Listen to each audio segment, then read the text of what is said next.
फिर क्रेडिट तो बनता है ना कि खान साहब ने इनकी भी आंखें खोल दी। दागी फलों से तो कोई फ्रूट चाट भी नहीं बनाता, इन्होंने हुकूमत बना दी। जितना ते हारना दो अलग शैमा ए दुखिया नाल साढ़े यक्के ते ना मारो।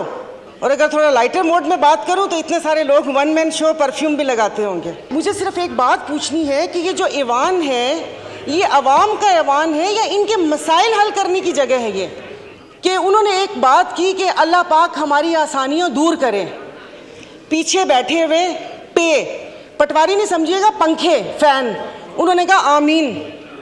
सुना ही नहीं कि अल्लाह पाक आसानियां दूर करे। स्पीकर साहब उस वक्त टाइम मांगा था जब पीएम साहब बैठे थे और वो तकरीर कर रहे थे और कुछ आइन और कानून की बातें कर रहे थे। प्लीज शुरू कीजिए। जी मैं शुरू कर रही हूँ। तो मैं तब से लेकर अब तक तो वो कह रहे ना हैरतों के दरिया में गोता जानूं कि समझ नहीं आ रही मुझे कि फिर क्रेडिट तो बनता है ना कि खान साहब ने इनकी भी आंखें खोल दी। तो फ़र्क क्या रह गया कि कुछ अरसा पहले इदारों पर उंगलियां उठ रही थीं, उन पे सवालात उठ रहे थे, आज ये अदलिया पर उंगलियां उठा रहे हैं। तो वन मैन शो तो 75 सालों से इस मुल्क में, और अगर थोड़ा लाइटर मोड में बात करूं तो इतने सारे लोग वन मैन शो परफ्यूम भी लगाते होंगे। क्या पार्टी में वन मैन शो नहीं होता? तो पूछना मुझे मेरे 2-3 सवालात हैं। पूछना ये था कि यह वन मैन शो कि नहीं होगा, क्या ये सिर्फ अदलिया की हद तक होगा या इसका इतलाक बाकी इदारों पर भी होगा? यानी कि आप हालात उस नहज तक लेकर जा रहे हैं कि नाउज़ुबिल्लाह फिर चीफ ऑफ आर्मी स्टाफ भी ना हो, सारे जनरल चीफ हों, एक उनका फैसला नहीं होगा। मुईशत तो तबाह कर दी, अब हाथ धोकर इदारों के पीछे पड़ गए हैं। इन 75 सालों में जो बारियां लगी उनमें इनको ख्याल किसी चीज़ का नहीं आया। अब जब बात अपने पर आई तो फिर इनको इदारों की खामियां भी दिखना शुरू हो गई। जो आवाम मर रही थी और जो इंसाफ का जो क्या कहते हैं कितने नंबर पर चला गया, कहाँ से कहाँ तक, तब ख्याल नहीं आया। लेकिन वो कहते हैं ना कि जब अपने पाँव जले तो फिर इदारों के ऊपर आ गए। और उस वक्त से मुझे सिर्फ एक बात पूछनी है कि ये जो ऐवान है ये अवाम का ऐवान है या इनके मसाइल हल करने की जगह है? ये कल भी जब ये स्पीच हुई थी, आपने जॉइंट सेशन बुलाया था, मैंने कहा शायद इस बाबरकत महीने में जो अवाम सहर व अफ्तार की लज्जतों से महरूम है, उस महंगाई में पिस रही है, शायद उसकी बात होगी। लेकिन वो लग रहा है जैसे कोई घिसी पिटी कैसेट वापस से लगा दी। और मतलब जैसे हम इस मुल्क के शहरी नहीं हैं या यादाश्त कमज़ोर है कि जो हमें पता ना हो कि यहाँ पर तोशा खाना का तो जिक्र हुआ लेकिन हार का जिक्र करना भूल गए।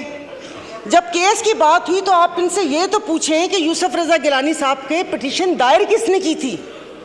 वो भी इन्होंने की थी। बड़े मियाँ साहब काला कोट पहन कर गए थे। और दूसरा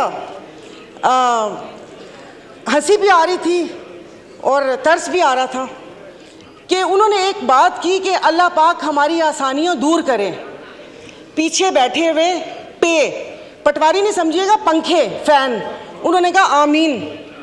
सुना ही नहीं कि अल्लाह पाक आसानियां दूर करे। और दूसरा आपने साले मोहम्मद को बोला तशरीफ़ रखें, पीएम साहब बैठ गए, तो कितने मासूम हैं।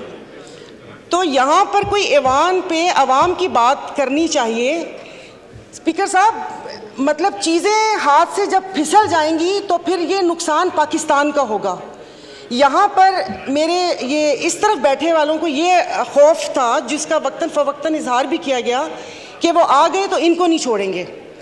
उधर ये खौफ था कि अगर मैं अदालत चला गया तो ये मुझे जेल चला गया तो ये मुझे मार देंगे। तो इस खौफ में तो गलत फैसले होते हैं। बहुत साल पहले कहा था हम इधर तुम उधर, और आज कह रहे हैं या हम या तुम। ये तो इनके बका की जंग है। ये एस्टेब्लिशमेंट के लिए कहा था कि 2018 में रिगिंग करके उनको लाया गया। स्पीकर साहब आपकी तवज्जो जी। तो बकौल इनके कि वो मुसल्लत किया, तो फिर हम अपना लहू किन के हाथों पे तलाश करें? किन के हाथों में अपना लहू तलाश करें? मतलब जो लाने वाले थे इन्होंने छोड़ दिया उनको, यानी कि वो नेक्स्ट टाइम भी वो कोई ऐसी गलती करे और इस मुल्क के ऊपर ऐसी चीज़ें मुसल्लत हों तो इन्होंने छोड़ दिया। तो मेरे ख्याल में कि जो अगली बारी है वो दूसरे इदारे की है। और बाकी अगर यहाँ से वहाँ गए तो वहाँ पर भी उनकी ही मदद शामिल थी, मैं बोल रही हूँ। और अफसोस इस बात का है कि मैं अभी अफ्तार बनाकर आई थी, दागी फलों से तो कोई फ्रूट चाट भी नहीं बनाता, इन्होंने हुकूमत बना दी। तो इनकी किसी बात के ऊपर कोई बिल, कोई चीज़ हमारी मुखालफत है, मैं इस चीज़ को नहीं करूँगी, भले वो किसी की इज़्ज़त और तकरीम का बिल आए या ये बिल आए। और दूसरी बात स्पीकर साहब, यहाँ पर असेंबली ही पूरी नहीं है, आपकी 228 की स्ट्रेंथ ही नहीं है, तो कानून साजी कैसे होगी? इस कटी फटी लुटी फुटी असेंबली से आप ये कानून साजी करेंगे? तो बाकी बस ये कि एक्सपंज बहुत सारी चीज़ें करने वाली थी जो नहीं हुई, ये पूरे के पूरी असेंबली को एक्सपंज कर देना चाहिए जो यहाँ पर बैठे हुए। तो मैं इसकी मुखालफत करती हूँ, मेरी प्लीज़ पूरी बात सुन लीजिएगा। मैं बहुत देर से बैठी हुई थी, ये सब लोग अपनी नींद वींद पूरी करके इफ्तार करके आए हैं, हम लोग यहाँ पर बैठे हुए थे अपनी बारी का इंतज़ार करने के। खुदारा कि उस पर ना वो करें। अब एक शेर बनता है डस्के पे, सुना दूंगी, तो वो देखिए, तो ये ना करें कि चीज़ें हमारे हाथ से फिसल जाएं, अदलिया हो या अफवाज पाकिस्तान हो, हमारे लिए मोहतरम है। जब यहाँ पर सवाल उठना शुरू हो जाएंगे, वो पंजाबी का शेर है ना कि जितना ते हारना दो अलग शैवा, ए दुखिया नाल साढ़े यक्के ते ना मारो, इन दुखियों से आप इक्के मार रहे हैं। तो ये जिस तरीके से यहाँ पर बैठे हैं, वो डस्के का बहुत लंबा शेर है, डस्के वाले नाराज हो जाएंगे कि जिनकी फितरत में हो डसना वो डस के रहते हैं, तो डस्के वाले नाराज हो गए थे। तो प्लीज़ उसे क्या कहते हैं, ये मैं अपनी मुस्लिम लीग फंक्शनल GDA की तरफ से मैं इसको जो कानून साजी आप कर रहे हैं, ज़ोर ज़बरदस्ती की धप्पा घोटाला 13 जमातों के साथ, उसको मैं अपोज करती हूँ। और खुदारा मुल्क को उस नहज पर ना लेकर जाएं जहाँ पर से वापसी नामुमकिन हो। सोशल मीडिया पे आपने इसराइल का हाल देख लिया होगा कि यहाँ पर खून और कश्त का बाजार गर्म ना करें, तो अच्छी बात है कि यहाँ मुट्ठी भर जमातों के लिए आप पूरे मुल्क का बेड़ा गर्क ना करें। और किसी अवाम का भी कुछ ख्याल करके उसकी बात वो कर लें। इसाक साहब बैठे हुए जिन्होंने शरबत भी लोगों की पहुंच से दूर कर दिया, उन्होंने को पूछा भी नहीं होगा कि अवाम का क्या हाल है, क्या हाल नहीं है। Thank you. बात फिर क्रेडिट तो बनता है ना कि खान साहब ने इनकी भी आंखें खोल दी। दागी फलों से तो कोई फ्रूट चाट भी नहीं बनाता, इन्होंने हुकूमत बना दी। जितना ते हारना दो अलग शैवा, ए दुखिया नाल साढ़े यक्के ते ना मारो। और अगर थोड़ा लाइटर मोड में बात करूं तो इतने सारे लोग वन मैन शो परफ्यूम नहीं होगा। मुईशत तो तबाह कर दी, अब हाथ धोकर इदारों के पीछे पड़ गए हैं। इन 75 सालों में जो बारियां लगी उनमें इनको ख्याल किसी चीज़ का नहीं आया। अब जब बात अपने पर आई तो फिर इनको इदारों की खामियां भी दिखना शुरू हो गई। जो आवाम मर रही थी और जो इंसाफ का जो क्या कहते हैं कितने नंबर पर चला गया, कहाँ से कहाँ तक, तब ख्याल नहीं आया। लेकिन वो कहते हैं ना कि जब अपने पाँव जले तो फिर इदारों के ऊपर आ गए। और उस वक्त से मुझे सिर्फ एक बात पूछनी है कि ये जो ऐवान है, ये अवाम का ऐवान है या इनके मसाइल हल करने की जगह है? ये कल भी जब ये स्पीच हुई थी, आपने जॉइंट सेशन बुलाया था, मैंने कहा शायद इस बाबरकत महीने में जो अवाम सहर और अफ्तार की लज्जतों से महरूम है, उस महंगाई में पिस रही है, शायद उसकी बात होगी। लेकिन वो लग रहा है जैसे कोई घिसी पिटी कैसेट वापस से लगा दी। और मतलब जैसे हम इस मुल्क के शहरी नहीं हैं या यादाश्त कमज़ोर है कि जो हमें पता ना हो कि यहाँ पर तोशा खाना का तो जिक्र हुआ लेकिन हार का जिक्र करना भूल गए। जब केस की बात हुई तो आप इनसे ये तो पूछें कि यूसुफ रज़ा गिलानी साहब के पिटीशन दायर किसने की थी? वो भी इन्होंने की थी। बड़े मियाँ साहब काला कोट पहन कर गए थे। और दूसरा हंसी भी आ रही थी और तरस भी आ रहा था कि उन्होंने एक बात की कि अल्लाह पाक हमारी आसानियाँ दूर करें। पीछे बैठे हुए पटवारी नहीं समझिएगा, पंखे फैन, उन्होंने कहा आमीन। सुना ही नहीं कि अल्लाह पाक आसानियाँ दूर करे। और दूसरा आपने साले मोहम्मद को बोला तशरीफ़ रखें, PM साहब बैठ गए, तो कितने मासूम हैं। तो यहाँ पर कोई ऐवान पे अवाम की बात करनी चाहिए। स्पीकर साहब मतलब चीज़ें हाथ से जब फिसल जाएंगी तो फिर ये नुकसान पाकिस्तान का होगा। यहाँ पर मेरे ये इस तरफ बैठे वालों को ये खौफ था, जिसका वक्तन फ़वक्तन इजहार भी किया गया, कि वो आ गए तो इनको नहीं छोड़ेंगे। उधर ये खौफ था कि अगर मैं अदालत चला गया तो ये मुझे, जेल चला गया तो ये मुझे मार देंगे। तो इस खौफ में तो गलत फैसले होते हैं। बहुत साल पहले कहा था हम इधर तुम उधर, और आज कह रहे हैं या हम या तुम। ये तो इनके बका की जंग है। ये एस्टेब्लिशमेंट के लिए कहा था कि 2018 में रिगिंग करके उनको लाया गया। स्पीकर साहब आपकी तवज्जो जी। तो बकौल इनके कि वो मुसल्लत किया, तो फिर हम अपना लहू किन के हाथों पे तलाश करें? किन के हाथों में अपना लहू तलाश करें? मतलब जो लाने वाले थे इन्होंने छोड़ दिया उनको, यानी कि वो नेक्स्ट टाइम भी वो कोई ऐसी गलती करें और इस मुल्क के ऊपर ऐसी चीज़ें मुसल्लत हों तो उन्होंने छोड़ दिया।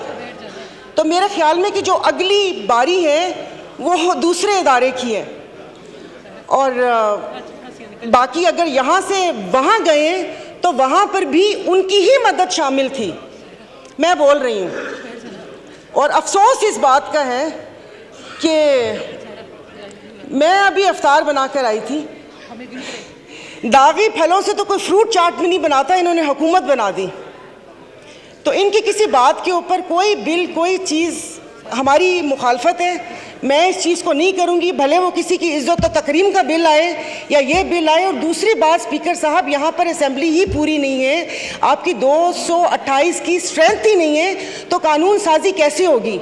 इस कटी फटी लुटी फुटी असेंबली से आप ये कानून साजी करेंगे? तो बाकी बस ये कि एक्सपंज बहुत सारी चीज़ें करने वाली थी जो नहीं हुई। ये पूरे के पूरी असेंबली को एक्सपंज कर देना चाहिए जो यहाँ पर बैठे हुए। तो मैं इसकी मुखालफत करती हूँ। मेरी प्लीज़ पूरी बात सुन लीजिएगा। मैं बहुत देर से बैठी हुई थी, ये सब लोग अपनी नींद वींद पूरी करके इफ्तार करके आए हैं। हम लोग यहाँ पर बैठे हुए थे अपनी बारी का इंतज़ार करने के। खुदारा कि उस पर ना वो करें। अब एक शेर बनता है डस्के पे, सुना दूंगी। तो वो देखिए, तो ये ना करें कि चीज़ें हमारे हाथ से फिसल जाएं। अदलिया हो या अफवाज पाकिस्तान हो, हमारे लिए मोहतरम है। जब यहाँ पर सवाल उठना शुरू हो जाएंगे, वो पंजाबी का शेर है ना कि जितना ते हारना दो अलग शैमा, ए दुखिया नाल साढ़े यक्के ते ना मारो, कि इन दुखियों से आप इक्के मार रहे हैं। तो ये जिस तरीके से यहाँ पर बैठे हैं ना, वो डस्के का बहुत लंबा शेर है। डस्के वाले नाराज़ हो जाएंगे कि जिनकी फितरत में हो डसना वो डस के रहते हैं, तो डस्के वाले नाराज़ हो गए थे।